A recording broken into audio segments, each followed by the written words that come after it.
What's good, y'all? It's J Rod with J Rod's Level Up Boxing TV, and we are inching closer to the David Avanesyan versus Crawford fight.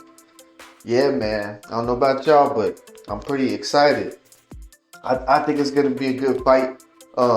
It's a low pay-per-view, $40. You got Chris Cyborg on there versus Galloway, and then you got Kagi or Kagai versus Baez. Those are both competitive fighters. And then you have Milton versus Callaway, Nelson versus Ballard, Gomez versus Aguilar, Silla versus Mayoral, Rodriguez versus Lopez. So yeah, I mean, I think it's a pretty good fight card. Some of the fighters aren't really known, but I've seen them fight. They're pretty dope. In my opinion, I think, I honestly can't wait to see the Kagai versus Baez. I think that one's going to be a really good fight. And, I think all of them are. But, my main interests are Crawford versus Avanesyan and Kagai versus Baez. Kagai versus, I think he was the one that fought Fulton. And, a lot of people were saying that Fulton lost that. It was a pretty competitive fight between both. I think, Fulton had it. A lot of people will go to say too, because, their fans, Fulton had it hands down. They don't even know why, that it was even mentioned a robbery or whatever. But you know how boxing is, and boxing and its fan base, especially the casual fan base. So yeah, man, what this video is about why you should order Crawford versus Avanesyan and how this is going to help us in the future. But before we get to that, I want to talk a little bit about David Avanesyan, because it's been going on and on about him not being a very good opponent for Crawford, and basically that Crawford chose the easy route. But mind you, wait a minute, let's back that ass up. Crawford tried to get Errol Spence one time, and what did he do? He went and took an easy route. So Crawford didn't get what he wanted between Errol Spence and him and Al Heyman. So what he went and do? Well, shit. Why won't I just take the easy route and get 10 million with Avanesyan? Yeah, let's not forget about that, man. So I want to talk about David Avanesyan because they say he's not a good opponent. I had a debate with one of my friends today, and I'm telling him, like, David Avanesyan is really not a bad fighter. He was avoided by Keith Thurman and Ortiz, and yeah, he's not a bad fighter. He's on a 6-fight win streak, and then he goes on to say, like, that he's fighting less opponents, and this is the thing that I'm running into with fans, in boxing. Like, I've been in many debates. So it ain't just him. It's been many debates. So I brought up Mikey Garcia, which I know everybody's gonna be like, "What? How you gonna bring up Mikey Garcia and compare him with this guy?" Well, it's very easy, because in boxing, everybody likes to break people down when they feel they aren't that good of a fighter. You know what I mean? And let's not forget, we gotta give everyone their respect. For jumping in that ring first, if you're a fan first of the sport, you got to give everyone their respect.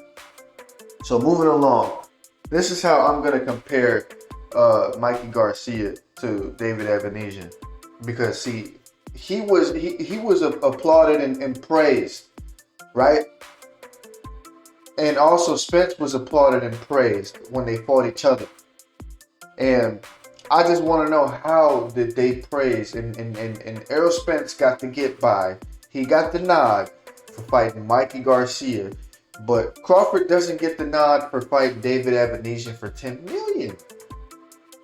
Mind you, Mikey Garcia also got a better deal than Crawford. But yeah, let's go back to that. Mikey Garcia, who did nothing in the 147 division, did nothing, absolutely nothing. His 147-pound debut, he got shut out by Errol Spence. Now they say, oh, Mikey Garcia is this pound-for-pound champion that was in other divisions way lower than 147, but they're trying to use all this stuff. But I mean, he didn't look like the pound for pound king or whatever, the king that they were trying to make him look like. He didn't look like no pound for pound king stepping up at 147, especially when you get shut out. And I say this like I always say, he should have never been in the 147. And Errol Spence shutting him out showed it. It displayed it. His next fight was what, Vargas, that he went tooth and nail with? He went tooth and nail with Vargas. Come on. Then he loses to Sandor Martin, an unlocked character on Street Fighter. Yeah, that's how I basically look at it. Like when you go to hit the unlocked character on Mortal Kombat. Yeah, who was Sandor Martin? I mean, he displayed, to me, beautiful boxing in that fight. And I think, Sandor Martin is a decent fighter. But who the hell was Sandor Martin? On top of that, he had 2 losses before Mikey Garcia. So yeah, this is how we're gonna compare them. Because now, let's go back. Let's go back. Wait a minute. Let's go back. Mikey Garcia's 4 biggest opponents was Lipinets. Lipinets, who had Lipinets? Who the hell is Lipinets, man? Come on, somebody tell me what fight makes him the bomb. Robert Easter Jr. I like him too. But who has Robert Easter Jr. really beat that makes him the bomb? Salido.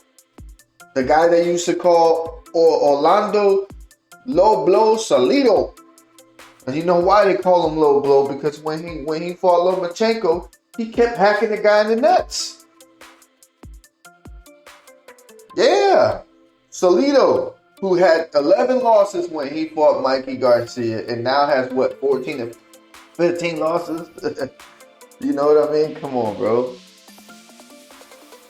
So now we're getting past Low Blow Salido. Let's bring up Adrian. I got a problem. I beat that boy. Y'all know I beat that boy. Broner.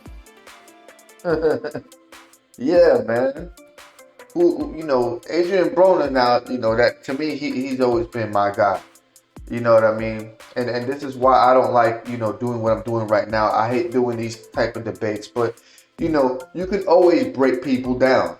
If you want to break one guy down, you can always break the other guy down. It's not very hard. So I love Adrian Broner. Sorry I got to do it, but Adrian Broner was not the same since Maidana fight. And judging off his previous 4 fights before fighting Mikey Garcia, he lost to Porter, and then he fought 3 no-name guys. 3 no-name guys. And their track record wasn't even that great either.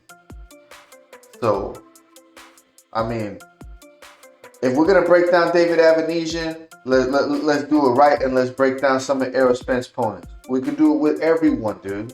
I'm not going to get into it with everyone, but we can do it with everyone. I think David Avanesyan is a good fighter. He's a very competitive fighter. He's on a 6-fight win streak. And when you're speaking about the lesser opponents, when you do the comparisons around the board, David Avanesyan's got a 6 KO streak, right? Only one of those people are cat's potatoes. The other 5, 2 of them are have only 1 loss, and 3 of them were undefeated. So I mean, we got to keep it a buck here, right? That's the problem. When people picking and choosing favorites, no one wants to keep it a buck, and they want to say things that fit their narrative. And when you say things that are factual and it doesn't fit their narrative, all of a sudden you suck. You don't know nothing about boxing. Yada yada yada. Yeah, whatever, dude. When I start hearing that shit goes in one ear and farts out the other. Cause I can give a shit. I'm a boxing fan first, you know what I mean? And it's like, you know, when I go to debate, you know, it's no hard feelings. You know what I mean? I got love for my peoples out there that love boxing, love to debate about boxing. But you know, like I said, when I say this stuff, there's no hard feelings. It's just that I get down to the nitty and gritty of everything. If we're gonna talk shit about one guy, let's talk shit about the other guy too. Let's make some comparisons here, and let's make everything factual. Don't just jump out there and just say what you feel. I need facts. I need details. We are now moving along, and I'm gonna tell you guys why you should buy Crawford versus Avanesyan. You guys ready? Because it's gonna be very beneficial. Very beneficial. All right. Check me out. So this is why you should buy Avanesyan versus Crawford. It's a $40 pay-per-view. It ain't in the hundreds. It ain't 75. It ain't 100. It ain't higher than 100. And if I'm not mistaken, I don't think you have to purchase a subscription to watch it. So yeah, it's only $40. You're getting a good fight, good undercard. $40. That's one. Number two, if you really want to see Errol Spence Jr. versus Crawford, you want to purchase this fight because you want Crawford to get the numbers. Because evidently, this is what they're trying to pull again. That Crawford doesn't bring any revenue in. He doesn't put asses in seats, and he doesn't bring in the pay-per-view buys. Only Errol Spence do, even though it's already been debunked. Because Crawford last fight with Porter, actually, through the grapevine, from what I heard from different sources and I read, Crawford actually did better than Errol Spence's last fight with Ugas. But nobody's getting to that. That's a whole nother conversation. But anyways, they're trying to say that has to do with Crawford's numbers. That he can't sell out a bathroom. Yada, yada, yada, this, that, the third. So if you buy this fight, it's going to help Crawford's numbers increase.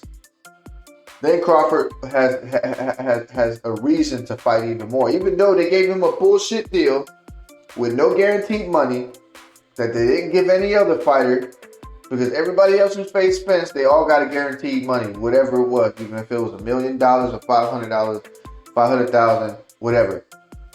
They got a guarantee. They wanted to give Crawford no guarantee at all whatsoever, plus the lesser split, and he also left his promoter to make this fight happen. They didn't want to give him the transparency that he was owed by saying that he needed a promoter and blah, blah, blah, when realistically, he was acting as a promoter himself. Yes. Terrence Bud Crawford Promotions. So, if you guys buy the fight, they can't say nothing about the numbers. Everything is going to look like Crawford on paper, and in reality, everything should look like Crawford is legit. Because he got the numbers, he got this, he got that, he went and did everything to make this fight happen. He already had, but y'all fans need to see it this way, for y'all to see that he's not the one ducking. So if he got his good numbers up, then it should show that this should be a good pay-per-view event, and Crawford should get a better deal that he deserves. And they should make it happen. That's number two. Alright? So, going through the list. Number one, the fight's only $40.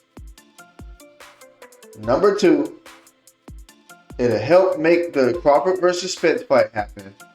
And last but not least, here is number three. I think that BLK Prime, from everything that I've seen and I read, to me this is a legitimate brand, and I think that this is like on the new wave of boxing. It's going to be some of the old wave and a lot of the new wave, where the fighters get to get paid. Because as you see, Crawford getting paid good, Adrian Broner's getting paid good, We don't know how much the other fighters are getting paid. We're gonna eventually dip into that and find out. But from what it sounds like to me is these fighters are getting paid good. Not only are they getting paid good, but it seems like that BLK Prime is the place that you want to go to make fights happen. You can't do that with PBC and Top Rank and, you know, all these other promoters. Everybody wants to do in-house fights and keep everything in their fighters fighting in their own stable. So this kind of brings it back to the Don King times a little bit, where he didn't give a shit who won, who lost.